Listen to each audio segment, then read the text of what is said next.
Hey, Amanda. Hey, Tommy. It is back to school season. Were you aware of this? I am because the pictures on the Book of Faces have told me so. Yeah, and I had this reoccurring nightmare that we're going to go back to school. I've had the same, but I can't remember my locker combo. But we don't have to worry about that today because we're just going to watch a movie about high school. I think it might be your favorite. Is it Mean Girls? It is, and that's what we're going to do today on Can We Talk About? I just wish we could all get along like we used to in middle school. I wish that I could bake a cake made out of rainbows and smiles and we'd all eat it, be happy. She doesn't even go here. Do you even go to this school? No, I just have a lot of feelings.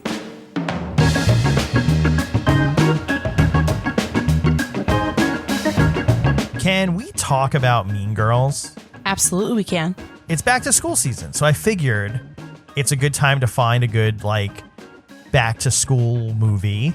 It is. It also is crazy to think about. It's almost 20 years old now. Not to me. I'm still a junior in high school watching Mean Girls. Did you see it when it came out, or did you discover it later? Oh, no, I went to the theaters to see this with my high school best friends. It is one of those movies that I am very lucky. I went to a very large high school. I think we've touched on this in the Ferris Bueller episode, but I went to a very large high school. And yes, I had my core group of friends, but my school was not, from my point of view, I guess, it was not as polarizing as these schools and all these movies where they had little cliques. Yes, we for sure had cliques. But if you went to any field party in my high school, between 2002 and 2005, every version of human that you could think of in a high school was there. We all just kind of coexisted. Yeah. And so I loved these movies because I was like, oh, this does not happen at our school. But there are girls that in my brain right now, even if, they were part of my clique, kind of, they were part of our group. I can see that people used to call them the plastics. I can feel that vibe. Much like Mean Girls. I'm from New York City, so I went to a city high school, class of 900 kids, or I think maybe the school size was 900. We were pushing 1,000. It was big, but and maybe it's generationally because I'm a few years older. We had cliques. Now, for what it's worth, I didn't have my own clique. I just was like a nomad who would hang out with the stoners and the jocks kind of, and just all these different clique groups, but there wasn't intermingling except for me. I was like a roaming reporter, just kind of hanging out with their group for a couple hours and then move on. I mean, I feel like my friends from high school are probably going to listen to this and be like, there were cliques, Amanda. And so I think I like to think there weren't cliques, but I know that my group of friends, my best friends in high school, one was, I played soccer. My best friend played soccer. Our other best friend was a cheerleader, and the other friend did no sports at all. And we just coexisted with all the groups. And sorry, Henry, plug your ears. But my high school sweetheart was in a band, and he was much older than me, which is so creepy now that I look at it. But he was a few years older than I was. And we were friends with everybody. And it is, when I watch this movie, which I love, did you know that this movie, obviously written by the incredible Tina Fey, was based on a self-help book called Queen Bees and Wannabes, which was made. You didn't know this. Okay. So it's based on a self-help book called Queen Bees and Wannabes, which kind of tells parents what to expect when their daughters enter the years of high school, and to expect the cliques and how to deal with that and all of the drama that comes along with it. And it was loosely based on that. It's written by Rosalind Wiseman. Huh. I didn't know that. Yeah. So Tina Fey based it loosely on that, and then also on her own high school experiences, which you want to think the lovely, incredible Tina Fey. It's like, oh, that poor girl was probably the nerd in theater and got picked on. No, she's a self-proclaimed mean girl. Is she really? She was a mean girl. Yeah. She was a mean girl, which is incredible. Have we seen I feel like the only pictures of young Tina Fey I've seen are via 30 Rock, where maybe it's supposed to look like she's, I don't know. Yeah. I can't imagine. Was she in Second City, or was she a New York City girl? She was in Second City, she was a Second City person from Chicago. Yeah. Yeah, so maybe we can find a Second City situation. But yeah, she is. I remember when the first time I heard that, it was some podcast that she was on, and maybe the Dak Shepard podcast. And she was saying that, I drew from my high school experiences, and automatically they were like, oh, yeah, you got picked on. She's like, no, I was a mean girl. I was a cheerleader. I was definitely in the mean girl group. I would never have expected that. That's me crazy. Either. Yeah. Me either. How, do you identify with one of the characters, any of the characters in the movie? No. Dear Christ, no. So I am like...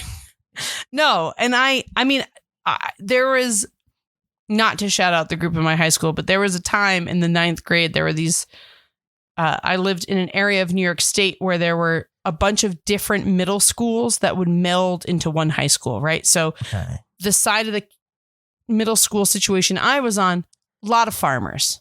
A lot of blue collar farmers and workers. The other side was a lot of city kids.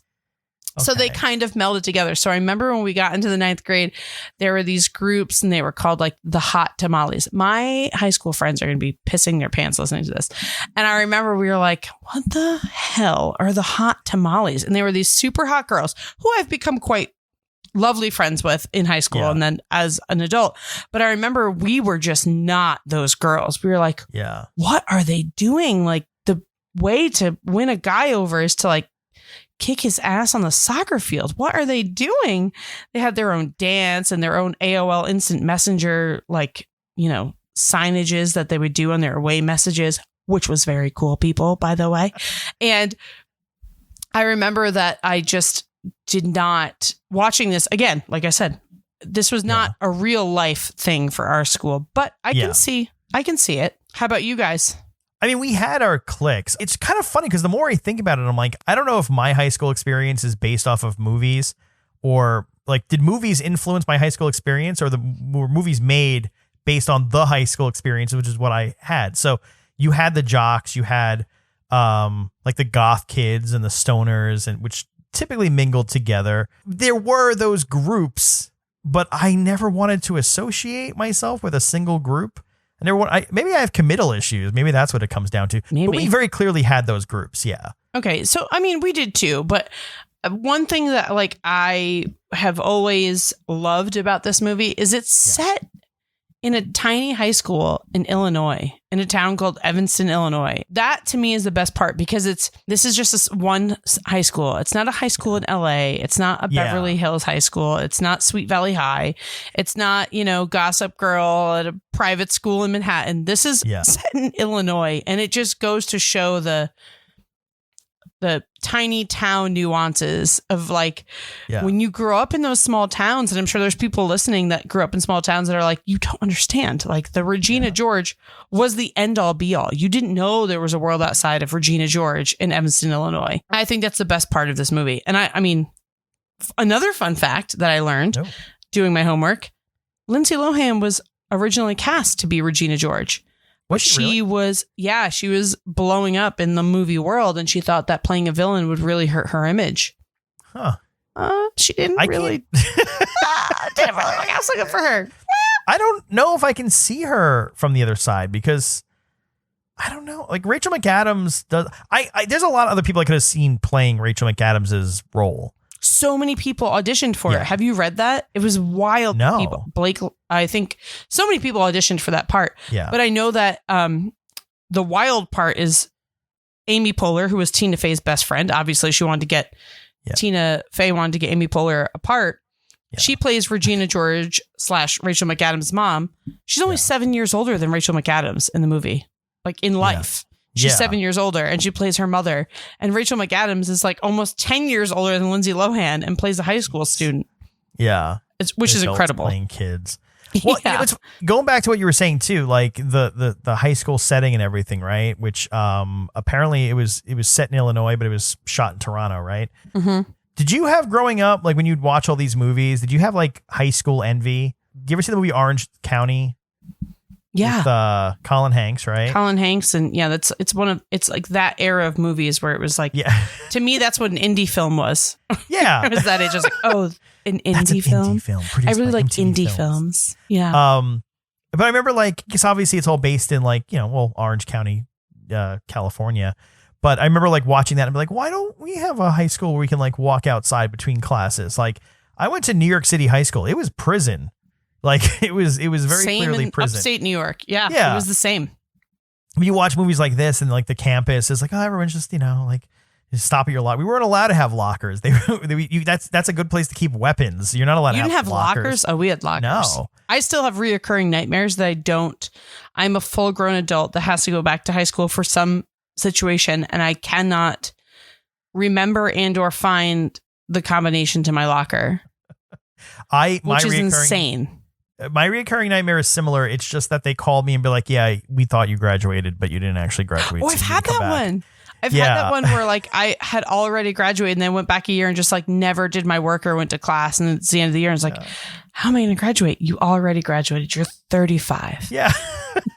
You are 35 years old. We're very clearly connected with this movie as we're talking. We went feel like into everyone does. Yeah. But I think we've spoken more about our high schools than this high school. But to jump into this, the other thing too, you mentioned it was based on the book. So is the entire concept of Lindsay Lohan's character being from Africa, is that just like no, this is a self-help book.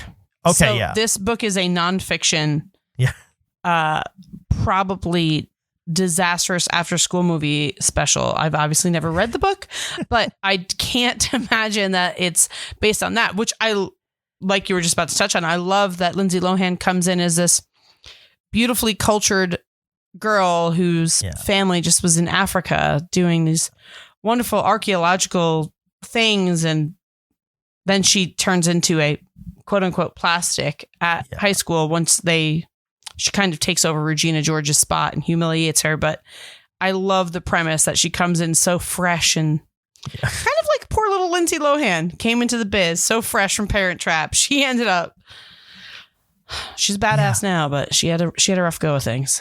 She'd have a rough go. I think anyone from that decade did. Yeah. If they were a young girl that was it was like her and Amanda Bynes were like vying for a few of the same roles, I think, at the same time.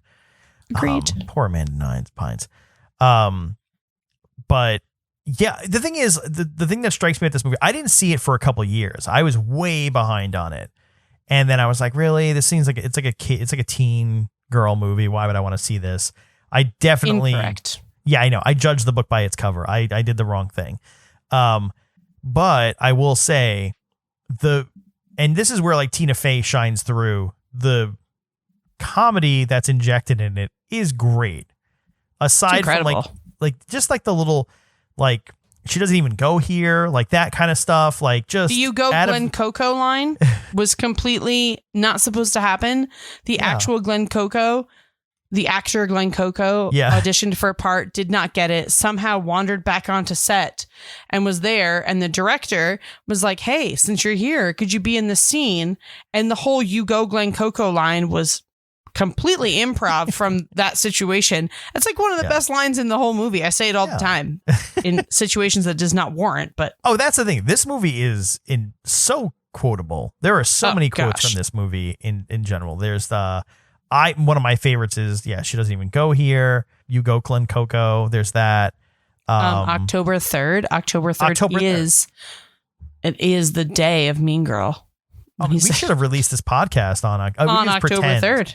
We'll just re-release it on October. Okay. If you're listening to this fair enough. And it's October 3rd, that was on purpose. That was on purpose. But it is, when she says, and on October 3rd, he asked me what day it was. And then it's like such a dramatic scene. Yeah. And then she says, it's October 3rd. Yeah. And you know what? Every school has an Aaron Samuels. There was an Aaron Samuels in my school. There were plenty of Aaron Samuels in my school that he was a senior. He was a little bit older than us and he was so hot. And every girl was like, I remember saying to my friends, I won't name the Aaron Samuels, but I'd be like, you are not going to believe who brushed me with their book bag in the hallway. And I said, I'm sorry. And he said, don't worry about it. And it was like, I would live on that moment in my brain for a week straight. Yeah.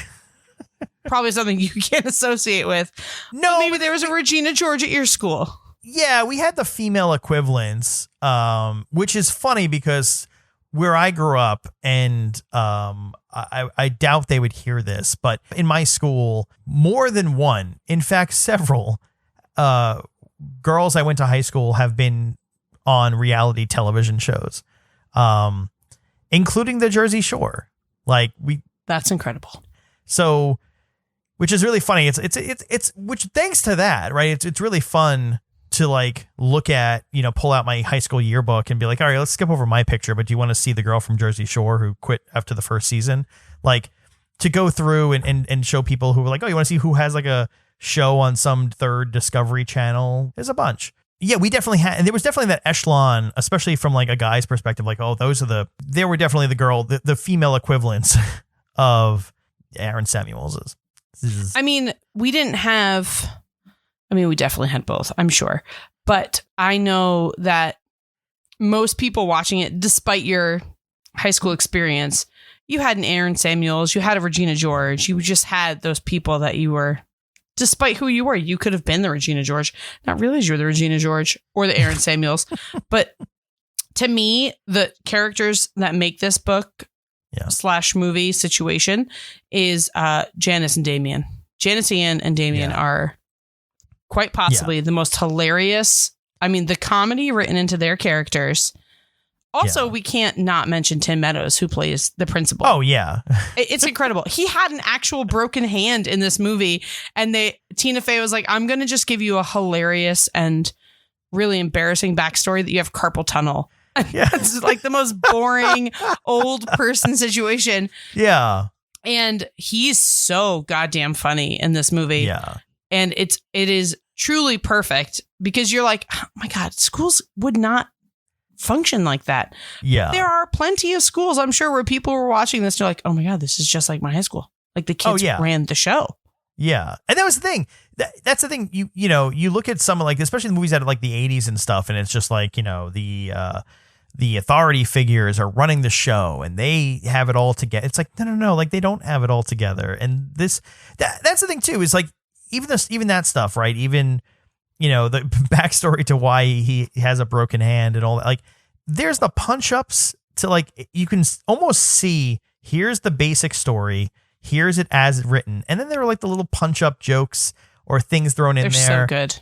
That just, it just punctuates. It's the stuff that is a lot more quotable than anything else. It doesn't feel like it was written that way. It feels like that was like something figured out later after the final script. Someone scribbled it on a piece of paper or it was improvised or something. Oh, for sure. I mean, I have a girl that I can specifically think of in high school that I was friends with who was a little bit younger than me, whose mom was Amy Poehler, tried to be the cool mom. Oh, yeah. Like, and then we got older and like was dating younger guys. Like the little hilarious things that now it's much like we talked about the Ferris Bueller episode. The movie was so funny in high school, but now as an adult, when I go back and watch it, I'm like, oh, this is like, it's still perfect. It's absolutely perfect. And everyone would be lying if they said, if they didn't get a chance to jump into the in crowd, if they weren't in the in crowd, would they take it? Like, you can't even hate Lindsay Lohan for what she does. No. It's like, to me, it's a redemption arc. And when Regina George gets hit by that bus, that's well, because when that happens too, because again, this being like a teen comedy, there's expectations, right, of how it's going to play out, how it's going to end. There's going to be a redemption arc, and like, right, and then she gets hit by a bus. Like, what teen comedy? It's insane. It's insane. It's Tina Fey's genius at work. But I mean, like, I also think that there are so many more quotable lines about, first of all, this is Amanda Seyfried's first movie. Yeah. Ever. This is like her breakout role. And when she does the part where she says she's going to go on to be the weather person and it's pouring rain and she like grabs her tits and jiggles them. She's like, I'm 30% sure it's already raining. And she uses her boobs to measure when it's going to rain. And Lacey Chabert, isn't her dad rich because he invented the Pop-Tart? Yeah. Like, it is it's perfect. Oh, they're perfect. They're great as like sort of foils. Because I mean, if you think about it too, right? You have Lindsay Lohan she has Damien and Janice, right? Mm-hmm. And Regina has Karen and Gretchen. Like, you don't necessarily see it that way, but there's a duo behind the main characters on both sides. And those two characters, Karen and Gretchen, are just they also have some of the best lines on Wednesdays We Wear Pink, like just the delivery of some of like the rules and just like what Regina has set forth, like all those little things. Yes. The burn book. It's so good. And I don't think that people realized when they first saw this what a cult classic this would go on to be, because it's still so referenced. Yeah. I'm 35 and I still reference it all the time. And not only like the whole thing about the burn book is I'm sure not every high school had a burn book, but your group of friends, you had that little like passing notes in class, talking just insane shit about people around you and, or your teachers or whatever it may be. And like everybody had their version of a burn book. Everyone did. And just the thought of it ever being shown publicly, like my stomach hurts right now thinking about if in high school, the notes that I would pass my best friends in the hallway would have been read by the people they were written about. It's awful. Yeah. But like, there are those things, right? Because it's to the point, like Amy Poehler's character is, I've heard so many people be like, either that's my mom or it's my friend's mom or it's relatable. There's a lot of relatable, like without being so on the nose or so Hollywood that it's just like, oh, they're taking a thing that's real in my life and just, you know, elevating it to a level that's just like, you know, too hilarity. It's like, no, they're just, they're showing you these people and these things that people deal with in high school or families or teachers and all these things. And they're just putting it, and then they're just giving them really funny lines to play with. And that's it. It's not over the top, which is what makes it work. I agree. And I to me, I will tell you a real story that when I watch this, even now as an adult, I totally connect with. And that feeling and disgusting feeling is the Halloween party.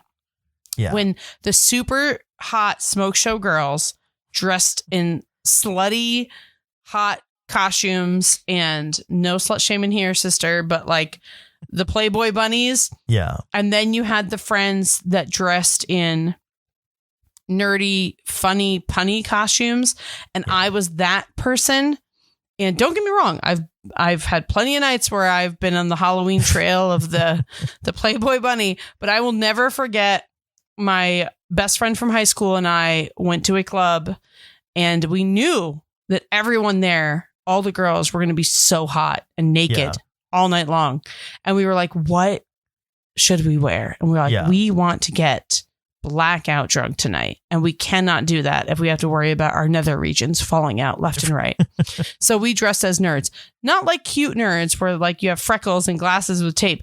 No, we did full on suspenders, long pants that we pulled up past our ankles with penny loafers. We had bow ties. We had glasses. We had button ups to our necks. There was nothing attractive about us. And I remember we went out that night, had the night of our lives. Yeah. And I remember watching that Halloween scene, and like, that was a real fear in high school when it came to those parties and stuff like that. Like, are you going to have fun with your friends and dress comfortably and funny? Or are you going to try and be super hot and be the Playboy bunny? Like, that's a real fear for girls. Yeah. Not even just in high school, in life, even after that, in college. I can't even imagine what it was like in college for girls. And every time I watch that scene, my insides like cringe. I'm like, oh God, these poor girls. And that was after high school, right? When they're having the Halloween party? Well, no, your story. Oh, it was after high school. I was still underage, but we could get into the club that I ended up bartending at for 7 years. But yeah, it was some of our best work, I would say. And there was it was off camera. I'll tell you about the debauchery that went down, but I lost my wallet. I lost my friend's wallet. I lost all of our cash. We had to get a ride home from her ex-boyfriend that used to live at my parents' house, who ended up being a drug dealer, but we didn't know. And it was... It was our moment. It was honestly our moment. It was not some of my best work, but I remember feeling real cool going out with my nether regions covered. Well, it's funny. It's got to be different now, right? I've seen other movies now, And I feel like high school life and everything is a lot different now. I'm telling you, I feel like the generation now, they don't mess with that at all. Yeah. And I will say, though, one of the most hilarious scenes in the movie is Janice showing up in her Halloween costume. Wasn't she like a bride, like a dead bride or something? Janice Ian. Yes. Yeah. Like just so proud of her costume. And I know we're really harping on the Halloween costume thing, but that's something that even now when I watch it, I truly feel that like it's in my soul still, where I'm like, oh my God, what would I do? And I already know what I do. We always went for the punny funny route, but plenty of my friends would go for the hot sexy route. And I'd be like, I am so much more comfortable in these suspenders and penny loafers than you are right now. You are freezing. We live in New York State. On October 31st, it is like 40 degrees outside. Sometimes it snows. To bring it back. I know we've talked about the burn book and all that kind of stuff, but one of my favorite parts is after, poor Regina gets hit by the bus and the new year starts, like the new school year is just starting. The plastics have kind of like broken off. Yeah. And Regina joins the lacrosse team because she has anger issues. And then Karen, that's when she becomes a weather reporter. And then my favorite is Gretchen randomly joins the cool Asian group. Yeah. Like, what is that? It's the wildest thing. And like, I love that the end of the movie ends with the new like group of what do they call them? Junior plastics at the very end of the movie. Like Katie, Lindsay Lohan sees a junior plastic and then she thinks about how they're going to get hit by a bus. But it's like one of my favorite parts of the whole movie is how at the end, that's their redemption arc, right? But I love that Regina ends up joining lacrosse because she's got such anger issues. It's the best part.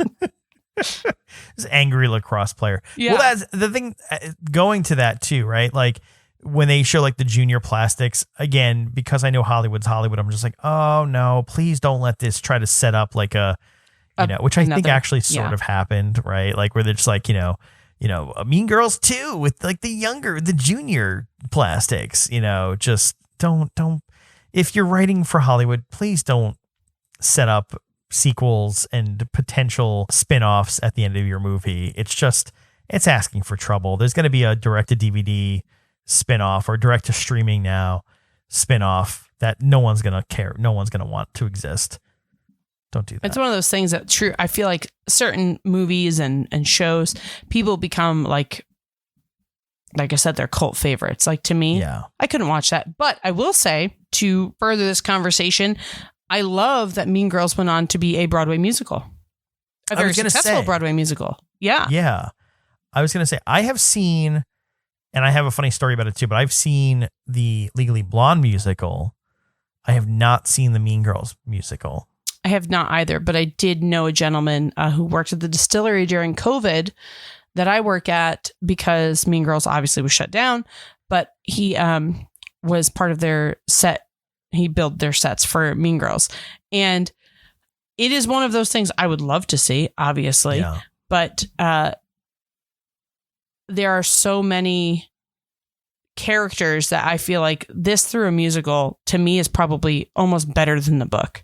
Yeah. Or I'm sorry, better than the movie, not the book. Yeah. But better than the movie because so many parts in this movie, you could totally see someone breaking out into some hilarious song. Or the way that they set this movie up, it was easily going to be made into a musical. Yeah. I haven't seen it though, so I can't. Well, and Tina Fey wrote the musical too. This wasn't because I feel like there's been a bunch of other musicals that have come about where it's just like, oh, someone took the movie and then wrote a musical around it. And no, Tina Fey wrote the musical too. And so then it's perfect. Yeah, exactly. The other thing I want to touch on too is like just the cast. You mentioned your love for Janice, Lizzie Kaplan. I love her so much. The thing is, if you look at the cast, right? Lindsay Lohan, Rachel McAdams, Amanda Seyfried. I can't pronounce her name, and you did it perfectly before, so I don't want to butcher it. Lacey Chabert. I don't know. Sherbert. Lacey kind of looks like Jennifer Love Hewitt. Chabert, yes. The guy who played Aaron, he's the only one I think. Has he done anything? Do you know that the reason that he got cast, originally James Franco was considered for his part first, and Tina Fey was not about it, and she picked him because he looked like Jimmy Fallon. Was that it? Really? Yeah. Isn't that nuts? I mean, it's better than I love picking that. Jimmy Fallon to do it. That would have been more awkward, but I mean, Well, it was like 35, so that would have been Yeah. real weird. but he hasn't really done anything else, right? I don't think so. I mean, it seems like from what I'm reading here, it looks like he's essentially rode the wave of being that guy in Mean Girls. Yeah. Law He's and done. Order SVU, Smallville, Veronica Mars. Well, no, don't forget. You can buy his book, The Burn Cookbook, an unofficial, unauthorized cookbook for Mean Girls fans. Oh, I feel like that's Oh, you're his into that. death. He was in Yeah. Van Wilder freshman year. Just to be clear, he was in like the 7th sequel to Van Wilder, not like, very direct to streaming as we were talking about. And then it looks like he was also in like one of those Christmas Lifetime. He was in movies RuPaul's things. Drag Race as himself. Oh. I can't believe I missed that. He also was featured on Lindsay Lohan's Beach Club in 2019. Another show I missed. Well, I was going to say, if you look at the main cast, aside from him and Daniel Franzese, who off air I explained I was neighbors with his cousins and had a crush on his sister. He really hasn't done much either. Like he did some like, online sketch comedy or anything, but like nothing really. And there was like one, I think he was in like a TV show a couple years ago, but that was about it. Like he hasn't really done. Well, I mean, Lindsay Lohan, we're not going to say anything bad about her because poor girl. It's okay. But Rachel Safe space McAdams, for are Lindsay you kidding me? That girl went on to just rule the world, and Amanda as well. She just went on. Huge Mamma Mia fan. So ABBA all day. She is just the love of my life. But the girls went on to just kill it. Yeah, exactly. And that was the thing too, is like, you look at that main cast, for the most part, everyone, Lacey, they had a great career. she was the, this is going to show our age a lot. Yeah. She was the voice of Eliza Thornberry in The Wild Thornberrys. She was the first Meg, right? On Family Guy, wasn't she? That's the funny I don't know if one. I was sure or not. Yeah. Yeah. She for the pilot, and then she quit, and then they replaced her with Mila Kunis. Hard times. Who does it now? Yeah. She could have been living off that sweet Family Guy money after all these years. Good money right there. She's in a lot of my favorite Lifetime Christmas movies, I'll tell you that. She shows up a lot. As far as I'm concerned, I just thought she lived inside of a Hallmark tomb somewhere, and they just bring her out to film the Christmas movies. Yeah. I love it. I love to see her. Yeah. She always falls in with the right guy at the end. I mean, it is amazing to me too. I mean, I guess she's, closer to my age than I thought originally. So okay, I can still have that crush on her, I guess. I'll keep that. It's not creepy. She's our age. It's fine. Yeah. Well, you know what it was too? I mean, I think growing up, like you watch TV shows, like I was alive and kicking when Party of Five was on, and she was like young on that show, but like such a good show. I didn't realize how close in age we were. I could have been a child actor. Could have been, but it's too I late could now. not have been. No? I didn't listen. Worth a shit. That would have been a nightmare. Well, by the way, go ahead. Say, how about this? Do you remember who Lindsay Lohan's parents were in the movie?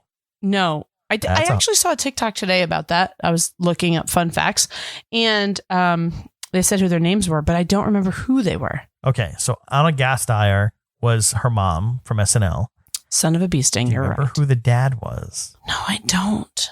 And I'm sure I could look it up, but I don't want to ruin it. So Neil Flynn, who is the janitor from Scrubs.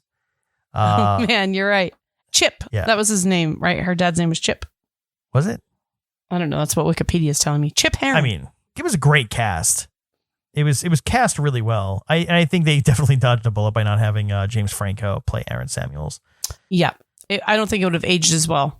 Everyone is pretty much unproblematic for the most part, except for poor Lindsay and what she went through. But I think back to more of the plot of the movie. Yeah. That she doesn't go here scene. And then when they're all sharing their truths and the girl stands up, and I don't remember the exact part, but like even now thinking about it, it makes me laugh so hard when she talks about how it's not her fault that she has a heavy flow and a wide set vagina is one of the funniest freaking moments. Like I was dying at that part. It is so funny. There are so many scenes in this that are incredible. And I mean, just the plot of the movie. I mean, she's am I misremembering this? She's homeschooled up into this point of the school, right? Yes. Yeah. Okay. Yeah. So she's completely homeschooled, and then she goes into the school and then automatically gets asked to sit with these girls who are like the head of the school. Yeah. And it is just, to me, that is so hilarious. Yeah. We didn't get a lot of homeschooled kids in my school. We had like an agreement with the Catholic school and the Christian school in town that those kids could play on our sports teams because their schools weren't big enough. But we didn't get a lot of homeschooled kids. Yeah. And I love that premise. That is incredible.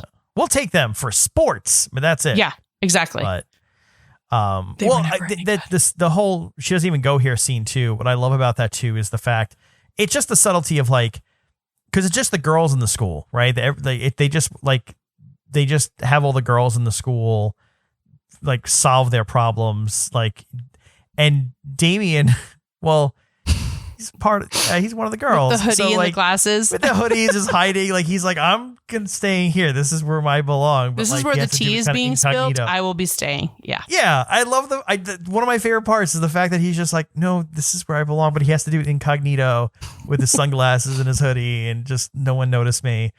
And then, but the fact that he still has to scream, she doesn't even go here. She doesn't even go here. That is the best. That scene is so funny. so funny. The writing in that scene is just incredible. Yeah, but I love how cartoony it gets. Like, just the girl. What do you remember the line the girl's saying?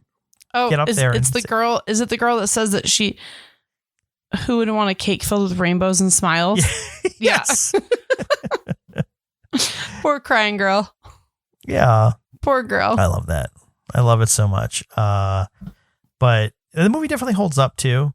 I mean, the thing is, I mentioned it before too, but like, I don't think, quite clearly, kids in school these days, the Mean Girls went from being like I identify with this because it's, what we dealt with growing up or whatever, to like now where it's like, no, like this is just a blast from the past. This is like, yesteryear. Like, again, it's almost 20 years old from where we are now. Which is insane, because if I were to watch that now, I'm not in high school, but if I were to watch that now, I would imagine there's similar issues still in like high schools like that today. And when we talked about Ferris Bueller, a lot of that stuff was so far-fetched it could not hold up in the 90s or 2000s. But yeah, this was what, 2004, 2022? Some of these situations are still there. Yeah. I can tell you they were still there for me as an adult. Yeah. The damn Halloween costumes. I can tell you. You think kids these? Well, yeah. I mean, the thing is, like, between like Ferris Bueller, this social media was invented. From then to there, the one that connected it to me was 21 Jump Street, when they went to school, like kind of expecting it to be, which clique are you going to get involved in? Yeah. The jocks or the nerds or whatever. And it's like, no, they don't dude, exist. Like, that's not how it works anymore. Yeah, no, it doesn't seem like it's very much cliquey anymore, or the cliques are less obvious, maybe. Maybe. I don't know. Kids are just more understanding. My niece and nephew, my niece is 16, my nephew is 16, my niece is 17, and they were both homeschooled, and now they're out in the world kicking ass, taking names. They go to a college and they take high school classes at a college, and they're both so cool and so accepting, and all of their friends are cool and accepting, and like nobody cares what your sexuality is. Nobody cares how you dress. Like they just, it's incredible. I'm like, why are you are so much cooler than I will ever be at your young age. Their generation has they figured it out all via cell phones and computers, and I was a part of a transitional generation that I started school learning on a typewriter, and by the end of my career, I was on a computer. Really transition, like just jump the gap through my generation. But yeah, no, that's what I'm saying. Like there hasn't been a lot, and I can't think of any. There hasn't been a lot of movies, because I think of like Mean Girls as like a newer, like teen school comedy. I do too, and it's not real. It's newer to 20 us. years old. It's not real. Right. Yeah. But has there been any others? The Kissing Booth was good. I watched that on Netflix. That was really good. Maybe Riverdale? Yeah, but it's based on like Archie comics from like the 40s. Yeah, but they make them real cool. I like that show. they're cool, but is it Pretty Little what kids Liars? are like today? Pretty Little Liars. I don't think kids are murdering their best friend, but who knows? You never know. You never know. Let's go back to the basics. The plastics and the good old Lindsay plastics. Lohan. I was going to say, we haven't even talked about the adorable boy that's the head of the Mathletes. It's like the horniest Indian boy. What is his name? He is so funny. He's obsessed with Janice Ian. What is his name? I love him. Kevin Napur. This is hilarious. Wikipedia says Kevin Napur, the hormonal Mathletes president who was attracted to Janice. His character is so funny. Yeah. He is so funny. What was his line? What was his it was the Kevin Kapoor rap. Oh, that's right. And I did see that they had to teach him to rap for that movie. Yeah. The Kevin G rap. The Kevin G rap. He is, oh God, he's so funny. President of the Mathletes, holding it down. And our poor girl, Janice Ian, not having a minute of it. Yeah, well, that was the other thing too. Where did here's another piece of trivia for you. Where did Miss Norbury work outside of her teaching gig? She had a second job. Do you remember where it was? No, but I do remember that we did not talk about how the kids in the burn book convinced everyone she was a drug dealer. I completely forgot about that till just now. Poor Miss Norbury. She's trying so hard. Wait, where did she work? It was at the mall, right? Wasn't it at the mall? Oh my God, the mall. Get in, loser. We're going shopping. I also say that all the time. But that's the thing. The movie is so quotable. Where did Miss Norbury work? I didn't know this. So I'm going to pretend I did now. But I feel like you would have identified. She bartends a couple nights down at TJ Calamities in the Old Orchard Mall. Fucking incredible. It's me. It's me. Yeah. It's me up until about 4 years ago, bartending the Outback Steakhouse. My best friend is actually a teacher in Astoria who bartends, student loans ain't going to pay themselves, kids. And she bartends a couple nights a week, and that is hilarious. Now I'm going to continue to call her Mrs. Norbury. I can't not do it. There you go.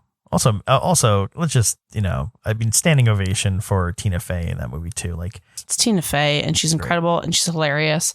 And I love that she wrote this movie and then helped act and star in it. I can't imagine how hard that is, but she just knocks out. This movie would not have been good without her character. That's what makes it sort of fun, right? Like any movie or TV show or whatever, like you have to have like the straight man characters, right? And as Lindsay Lohan's character is kind of going through this change and figuring herself out in this new kind of world, you have the Miss Norburys, you have Principal Duval just, being normal. But there's also, it's just the chaos around it too. It's such a good movie. It's a really good movie. Here. And what's so fun about this movie is, like you said, originally everyone thought it was just a girls comedy, a chick flick that, the 2000s were cranking out left and right, but it falls in that 10 Things I Hate About You, that like kind of vibe where, yes, originally it might have been the girls watching it, but once the girls got their boyfriends to watch it, or a group of guys got to watch it because it was on TV one Saturday afternoon, they watched it. It is hilarious, and it is so marketed maybe towards the female crowd, but once you watch it, it's across the board. Adults, teenagers, men, women. Oh, yeah. I mean, for guys, too. It's Lindsay Lohan and Rachel McAdams. Like, there's a lot. And Tina Fey, There's a lot to happen in there, for sure. We absolutely have to do a list, though, because you mentioned 10 Things I Hate About You. That's one of probably my favorite teen comedies. We've talked about this. Yeah. It is one of my favorite. It is incredible. And I still, in my brain, not to bounce from one show to the other, but in 10 Things I Hate About You, when they associate black underwear with her, meaning that she's ready to have sex. Yeah. When I was in my teenage years, I was like, I'm going to do this. You just follow that color code. I'm going to lose my virginity. I better get some black underwear. Yeah. Oh, yeah. It was in my brain. It was in my brain and my friends' brains. How many pairs did you own? Like, did you have just one go-to? Okay. But that was Victoria's Secret really gave you an array. There was, options. Well, that's the point. Special. It was like, do you have one go-to? It's like break glass in case of emergency. Like, this is it. For or is it just like, no, like, oh, yeah. we're in mode. No. Yeah, there was options. So movies like that, they hold up. I mean, even Mean Girls, the like we've talked about all the quotable lines, but even in this movie, when they do the talent show, which I don't know if we've talked about this yet, when they do the talent show where they think they are just the hottest things in the entire world in those little Santa suits, and Amy Poehler is front row doing the choreography with them. It is every single girl in the world is like, I know that mom. I know that group of friends. Yeah. Mm-hmm. The choreograph. If you were a girl and you had cousins or siblings, the choreographing a dance, that was real life. That happened a lot. Yeah. I wouldn't do it in front of my whole school, but yeah, that happened a lot. Well, good chat. Good back to school. Always a great chat. And October 3rd. Always a great chat. October 3rd, Mean Girls Day. And on Wednesdays, I have worn pink because of this movie. Yes. At work. Me too. I've done it. You go, Glenn. You go. You don't even go here.